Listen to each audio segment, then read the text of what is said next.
जेब खाली हो फिर भी मना नहीं करता है पिता। बहुत धनवान होता है पिता। बाप बाप होता है। दोस्तों, आज मैंने अपने जीवन में पिता का क्या रोल होता है उसको हमने डिस्कस करने की कोशिश की है। पिता का दिल बहुत ही बड़ा होता है। दोस्तों, पापा किसी हीरे से कम नहीं है। वो कई बार हमारे साथ सख्त व्यवहार तो करते हैं, लेकिन उस सख्ती में भी हमारी भलाई छुपी होती है। उनके प्यार करने का यही तरीका है।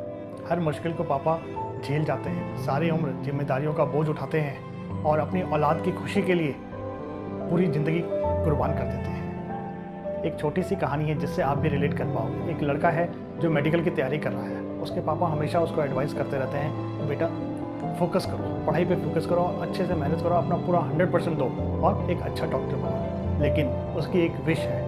वो क्या है कि उसे आईफोन चाहिए। उसकी ज़रूरत नहीं है आईफोन, लेकिन उसको अपना स्टेटस मेंटेन करना है। लेकिन उसको ये नहीं पता कि आईफोन के लिए पैसे कहाँ से आएंगे, क्योंकि आईफोन बहुत ही महंगा आता है और एक मिडिल क्लास फैमिली को उतना पैसा ऑन द स्पॉट अरेंज करना मुश्किल है। इसी बात को लेकर उसको उसका पापा से एक दिन बहस हो गई और उस बहस में पापा ने उसे बहुत कुछ सुना दिया कि तुम्हें पता नहीं है कि मैं घर कैसे चलाता हूँ, वगैरह वगैरह बहुत सारी बातें हो जाती हैं। और उस दिन उन दोनों बाप बेटे में बहस हो गई। तो आपको पता ही है, आज की यंग जनरेशन थोड़ी सी बात पर भी वो इम्पेशेंट हो जाते हैं, क्योंकि पेशेंस नाम की चीज़ है नहीं उनमें। उस बात को लेकर उस बच्चे में बहुत ही गुस्सा था। उसी गुस्से में उसने डिसाइड किया कि अब वो उस घर में नहीं रहेगा और अगले ही दिन उसने ये डिसाइड किया कि वो घर छोड़ देगा।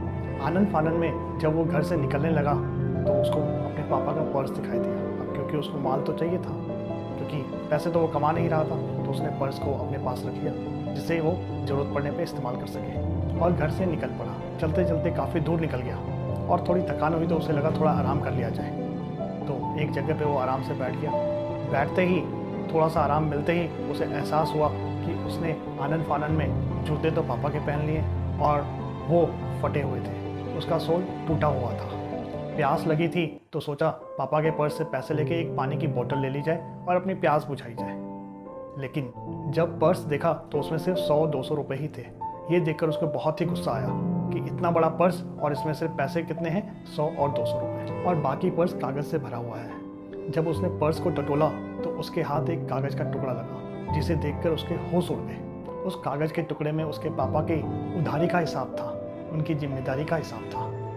उसमें बहुत सारे बिलों का हिसाब किताब था, जैसे पानी का बिल, बिजली का बिल, जो अक्सर हमें घरों में पे करना पड़ता है।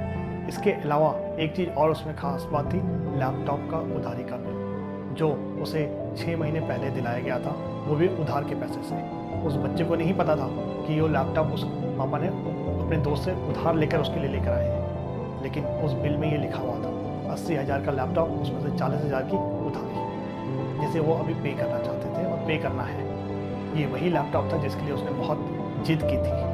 लिस्ट काफ़ी लंबी थी पापा की जिम्मेदारियों की। ये सब देखकर उसे अब रियलाइज़ हो रहा था कि घर में कितना खर्चा है और सारी के सारे खर्चे पापा मैनेज कर रहे थे।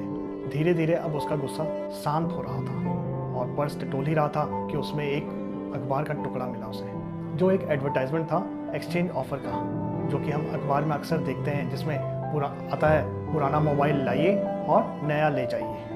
तब उसका दिमाग ठनका और उसे समझ में आ गया कि उसके पापा आज सुबह कहाँ गए हैं। तो तुरंत जब उसको ये चीज़ रियलाइज़ हुई तो उसने उस अखबार के टुकड़े में जो एडवर्टाइजमेंट था उसमें उस दुकान का एड्रेस देखा, पता देखा और उस तरफ अंधाधुंध भागने लगा कि जितनी जल्दी हो सके वो वहाँ पे दुकान पे पहुँचे।